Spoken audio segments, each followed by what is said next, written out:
வணக்கம். எல்லாரும் எப்படி இருக்கீங்க? திருச்சிற்றம்பலம். தென்னாடுடைய சிவனை போற்றி, என் நாட்டவர்க்கும் இறைவா போற்றி.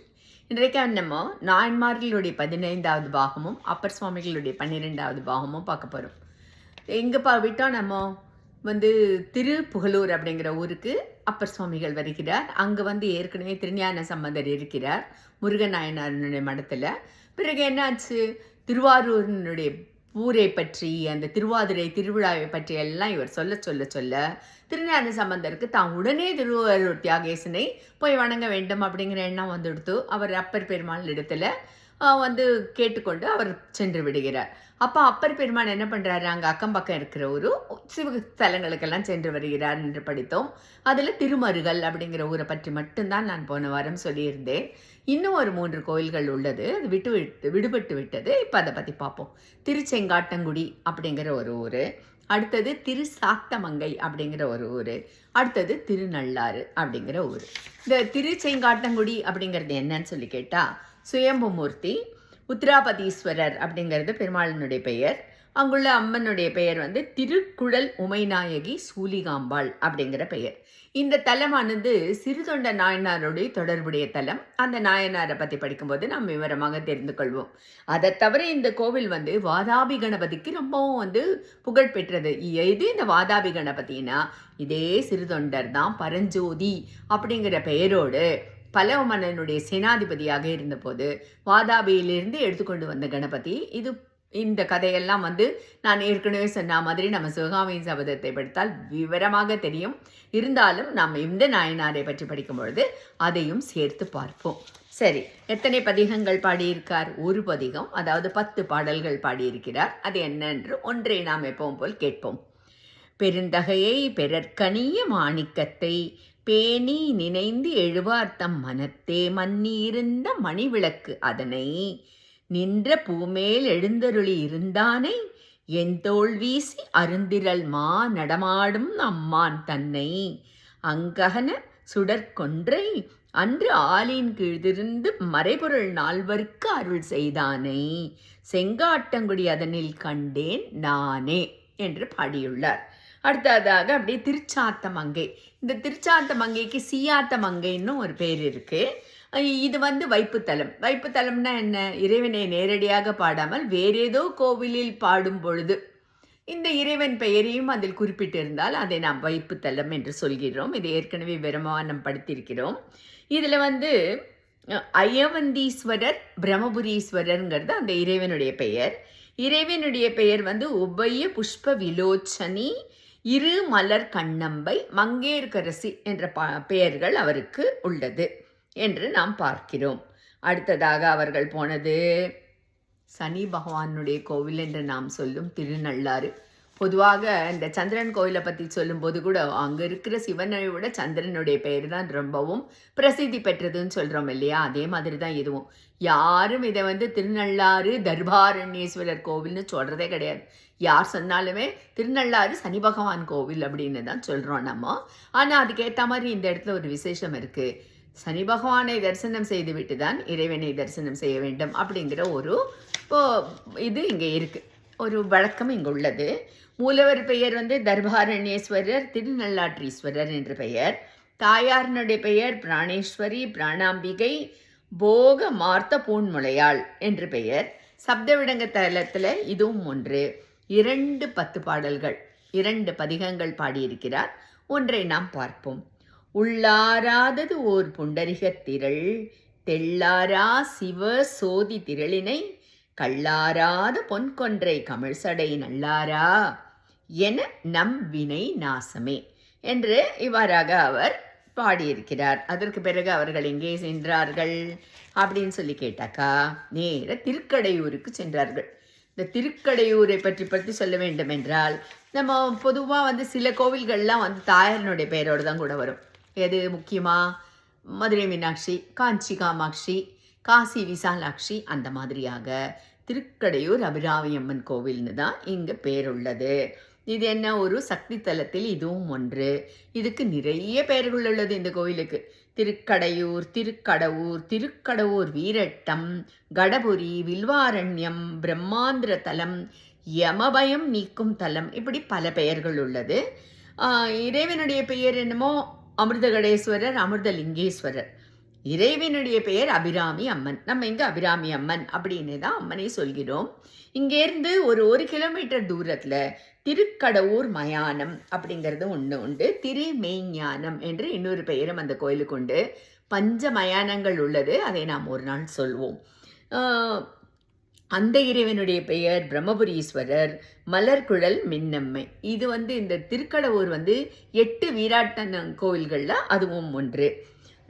இந்த கோவில்கள் எதனால் இவ்வளவும் ஃபேமஸ், எது புகழ் பெற்றது அப்படின்னு சொல்லி கேட்டாக்கா, யமனையே மார்க்கண்டேயருக்காக கால சங்கராந்த மூர்த்தியாக இறைவன் புறப்பட்டு மார்பில் யமனை உதைத்த தலம். அப்படியெல்லாம் இறைவனை உதைக்க முடியுமா, அவர் தன் கடமையை தானே செய்தார் அப்படின்னு சொல்லும்போது அதற்கும் பல விஷயங்கள் அங்கே உள்ளது. நம் கோவில் வரிசையில் அதை பார்ப்போம். இது குங்கிலிய நாயனார், காரி நாயனார் அவர்களெல்லாம் பிறந்த இடம். அதோடு இந்த கோவிலுக்கு இன்னொரு முக்கியமான விஷயம் ஒன்று உள்ளது. என்ன அப்படின்னு சொல்லி கேட்டாக்கா, இந்த 60ஆம் கல்யாணம், 70ஆம் கல்யாணம், 80ஆம் கல்யாணம் என்று சொல்வார்கள். 60 வயது பூர்த்தியானவுடன் செய்து கொள்ளும் சஷ்டியப்த பூர்த்தி, 70 வயது பூர்த்தியானவுடன் பீமரத சாந்தி, 80க்கு சதாபிஷேகம். இதெல்லாம் இந்த கோவில்கள் தான் செய்யப்படுகிறது. ஏனென்றால் நீண்ட ஆரோக்கியமான வாழ்வு இங்கே கிடைக்கும். மார்க்கண்டேயரை காப்பாற்றி யமனை உதைத்தார் என்ற ஒரு நம்பிக்கையில் தான் இவை அங்கு நடக்கிறது. தினந்தோறும் எத்தனையோ பேர், நூற்றுக்கணக்கானவர்கள் இந்த சாந்தியை செய்து கொண்டு செல்கிறார்கள்.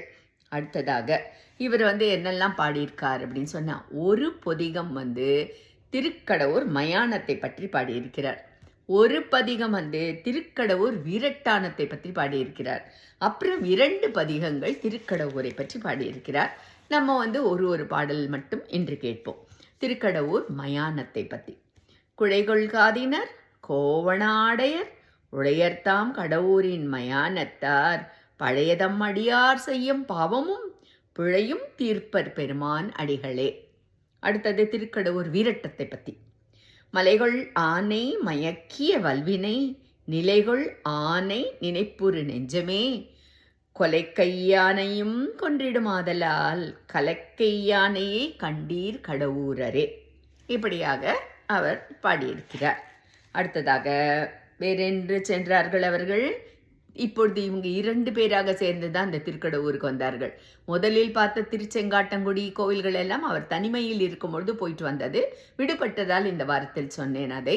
பிறகு திருஞான சம்பந்தர் சேர்ந்து கொள்ள அவர்கள் இருவருமாக சேர்ந்து தான் திருக்கடவூருக்கு வந்தார்கள். திருஞான சம்பந்தரும் பாடியிருப்பார். நாம் குறிக்கோளாக கொண்டிருப்பதால் அப்பரை மட்டும் இப்பொழுது கூறிக்கொண்டு வருகிறோம். பிறகு நாம் திருஞான சம்பந்தரை பற்றி பாடும்பொழுது அவர் பாடிய பாடல்களை பார்ப்போம். அடுத்ததாக அவர்கள் திரு ஆக்கூர் என்ற ஊருக்கு இங்கேயும் ஒரு பதிகம் பாடியிருக்கிறார்கள். திரு ஆக்கூர் தாந்தோன்றீஸ்வரர், தாந்தோன்றி நாதர், சுயம்புநாதர் என்ற பெயர் இறைவனுக்கு. இறைவனுடைய பெயர் வாழ் நெடுங்கண்ணி கட்க நேத்ரி. சிறப்புலி நாயனார் அவதார ஸ்தலம். நிறைய எங்கள் ஆயனார்களுடைய அவதார தலங்கள் அங்கங்கே இருக்கிறது. அடுத்தது திரு ஆக்கூரை பற்றி அவர் பாடிய ஒரு பதிகம், அதில் ஒரு பாடல். முடித்தாமரை அணிந்த மூர்த்தி போலும் மூலகும் தாமாகி நின்றார் போலும் கடித்தாமரை எய்ந்த கண்ணார் போலும் கல்லலகு பாணி பயின்றார் போலும் கொடித்தாமரை காடே நாடும் தொண்டர் குற்றேவல் தாம் மகிழ்ந்த குழகர் போலும் அடித்தாமரை மலர் மேல் வைத்தார் போலும் ஆக்கூரில் தான் தோன்றி அப்பனாரே என்ற பாடலை அவர் பாடியிருக்கிறார். அடுத்ததாக அவர்கள் எங்கே சென்றார்கள் தெரியுமா? திருவீழிமிடலை என்ற ஊருக்கு சென்றார்கள். வீழி என்பது ஒரு மாதிரியான செடி.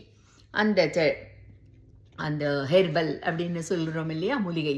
அந்த மூலிகை செடி அந்த காலத்தில் மூலிகை செடியால் நிரம்பியிருந்த அந்த இடம் என்பதனால் திருவீழி என்று, மிழலை என்பவர் ஒருத்தர் அங்கே இருந்தார், அதனால் திருவீழி மிழலை என்று பெயர் ஏற்பட்டது என்று சொல்கிறோம்.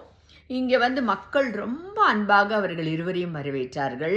2 பேருக்கும் தனித்தனியாக 2 மடங்கள் கொடுத்தார்கள். அப்பருக்கு வடக்கு மூலையிலும் வடவீதியில் மூலை கடைசி இடத்தையும், அப்பருக்கு மேற்கு தெருவில் கடைசி இடத்தையும் கொடுத்தார்கள். பக்தர்கள் இரு இடத்திற்கும் சென்று 2 பேரோடையும் பஜனையும் மதுவுமாக கலந்து கொண்டு மிகவும் சந்தோஷமாக இருந்தார்கள். ஆனால் இந்த கோவில் ரொம்ப முக்கியமான கோவில். எதனால் என்றால், திடீரென்று அப்பொழுது பஞ்சம் ஏற்பட்டு விட்டது. இந்த பஞ்சம் ஏற்பட்டால் வைத்திருப்பதை வைத்து மக்களால் ஒரு வாரம் அவ்வளவுதான் தாங்க முடியும். இறைவனுடைய கோவிலே அந்த காலத்தில் பண்டாரம் என்று சொல்கின்ற களஞ்சியங்கள் வைக்கின்ற இடங்கம் தான். அரசன் அதை எடுத்து எல்லோருக்கும் கொடுப்பான். அப்பொழுதும் இல்லை, தீர்ந்து விட்டது. ஆனாலும் மழை பெய்யவில்லை என்றால் என்ன ஆகும்? அப்படி ஒரு நிலைமை வந்துவிட்டது. இப்பொழுது இந்த ஊருக்கு இவர்கள் இருவரும் அங்கு 2 மடங்களில் தங்கியிருக்கிறார்கள். மிக்க வருத்தம், மக்கள் இப்படி உணவு இல்லாமல் இருக்கிறார்களே என்று. அதனால் இறைவனை இடையறாது வேண்டிக் கொண்டவுடன் பக்தர்கள் கூப்பிட்டு, இறைவன் வராமல் இருப்பானா? உடனே கனவில் தோன்றி, உங்கள் இருவருக்கும் ஆளுக்கு ஒரு படிக்காசு, அதாவது ஒரு தங்க நாணயம் தினமும் வைக்கிறேன், நீங்கள் அதை உபயோகப்படுத்தி கொள்ளுங்கள் அப்படின்னு. சரி, பணம் இருந்தால் மட்டும் போய் கடைக்கெல்லாம் போயிட்டு வர வேண்டாமாண்ணா? அந்த காலத்தில் என்னென்னா, இந்த வியாபாரிகள் எங்கெங்கேயோ போய் கிடைக்கிறத தேடி வாங்கி கொண்டு வருவார்கள். அது அவர்கள் ரொம்ப சிரமப்பட்டு தான் செய்வார்கள். பத்தாத்துக்கு எடுத்துக்கொண்டு வர வேண்டியது அந்த கூலி எல்லாம் சேர்ந்து விற்கும்போது பல மடங்கு விலைக்கு தான் அவர்கள் விற்பார்கள். முடிந்தவர்களால் தான் வாங்க முடியும், முடியாதவர்களால் வாங்க முடியாது என்ற நிலைமை தானே அங்கே இருக்கும். அதனால் இப்பொழுது இவர்களிடத்தில் பணம் இருக்கிறது. அதனால் 2 பேரும் கடை வீதிக்கு செல்கிறார்கள். அப்படி அவர்கள் சென்ற அந்த கடை வீதி இன்றைக்கும் அங்கே இருக்கிறது. ஐயன்பேட்டை என்ற அந்த கடை வீதிக்கு பெயர். அங்கே இருக்கிற இறைவனுடைய பெயர் கேட்டீர்கள் என்றால் செட்டியப்பர் என்று பெயர். இறைவனுடைய பெயர் படி அளந்த நாயகி. இறைவன் தன்னுடைய கையில் தராசை வைத்து கொண்டிருக்கிறார். இறைவி தன்னுடைய கையில் படியை வைத்து கொண்டிருக்கிறார்கள். பாருங்கள், எவ்வளவு உண்மைகள் எல்லாம் நமக்கு பெயரிலிருந்தே கூட தெரிகிறது என்று. இன்றைக்கும் அந்த படிக்காசு வைத்த இடமும் அங்கு உள்ளது. அந்த விநாயகர், அந்த கோயிலில் இருக்கும் விநாயகருக்கு படிகாசு விநாயகர் என்ற பெயரும் உள்ளது. சரி, எல்லாம் கொடுத்து கொண்டே வருகிறார்கள். சாமான்களை வாங்கி வாங்கி வாங்கி உணவாக ஒரு காலம் அப்படியே நின்று விட்டது. மழை பெய்ய ஆரம்பித்தது. சுமூகங்கள் மறுபடியும் மக்களுக்கு செழிப்பு வந்து விட்டது. பிறகு அவர்கள் இருவரும் அந்த இடத்தை விட்டு கிளம்புகிறார்கள். கிளம்பி நேரே எங்கே போகிறார்கள் என்றால் திருமியச்சூர் என்ற இடத்திற்கு போகிறார்கள். ஆனால் அதற்கு முன்னாடி இந்த கோவிலில் அவ்வளோ நாள் தங்கி இருந்தாரே, அப்பொழுது அவர் என்னெல்லாம் பாடியிருப்பாருன்னு பார்த்தா 8 பதிகங்கள், அதாவது 80 பாடல்கள் அவர் பாடியிருக்கிறார். அதில் நம்ம என்று ஒரு பாடல் எப்பவும் போல் பார்ப்போம். வான் சொட்ட சொட்ட நின்று அட்டும் வளர்மதியோடு அயலே, தேன் சொட்ட செட்ட நின்று அட்டும் திருக்கொன்றை சென்னி வைத்தீர், மான்பெட்டை நோக்கி மணாளீர், மணிநீர் மிடலையுள்ளீர், நான் சட்டம் உம்மை மறக்கினும் என்னை குறிக்கொண்மினே என்ற பாடலை அவர் அங்கு பாடி 80 பாடல்கள் பாடிவிட்டு அங்கிருந்து அவர்கள் புறப்பட்டு சென்றார்கள். இந்த திருமியச்சூர் இருக்குது பார்த்தீங்களா, அதுவும் அப்படி தான். திருமியச்சூரில் இருக்கிற தேவனுடைய பேர் மேகநாத சுவாமி. ஆனால் நாம் அந்த கோவிலை சொல்லும்போது திருமியச்சூர் லலிதாம்பிகா என்று தான் கூறுவோம். இறைவனுடைய பெயர் லலிதாம்பிகை. அந்த கோவிலுக்கு உள்ளே இன்னொரு கோவில் இருக்கிறது, திருமியச்சூர் இளங்கோவில் அல்லது சகல புவனேஸ்வரர் கோவில் என்று பெயர் அந்த கோவிலுக்கு. அந்த கோவிலினுடைய இறைவன் சகல புவனேஸ்வரர், இறைவி மேகலாம்பிகை சௌந்தரநாயகி. அப்பர் ஒரு பதிகம் பாடியுள்ளார் அங்கே. எந்த கோவிலை பற்றி? திருமியச்சூர் இளங்கோவிலை பற்றி தான் அவர் அங்கு பாடியிருக்கிறார். அதுவும் தெங்கரையில் இருக்கும் கோவில் தானே இல்லையா? நல்ல என்ன பாடியிருக்கிறார்? ஒரு பதிகம். தோற்றும் கோயிலும் தோன்றிய கோயிலும் மூவற்று கோயில் பலவுள, மீயச்சூர் கூற்றம் பாய்ந்த குளிர் புன்சடை அரற்கு, ஏற்றம் கோயில் கண்டீர் இளங்கோயிலே. இந்த நாளில் பாடி முடித்துட்டு அங்கிருந்து புறப்பட்டு அவர்கள் மிக முக்கியமான ஒரு இடம் வேதாரண்யம், அங்கு சென்று அடைந்தார்கள். பிறகு என்ன ஆயிற்று என்று பார்ப்போம். திருச்சிற்றம்பலம். தென்னாடுடைய சிவனே போற்றி, எந்நாட்டவர்க்கும் இறைவா போற்றி. நன்றி.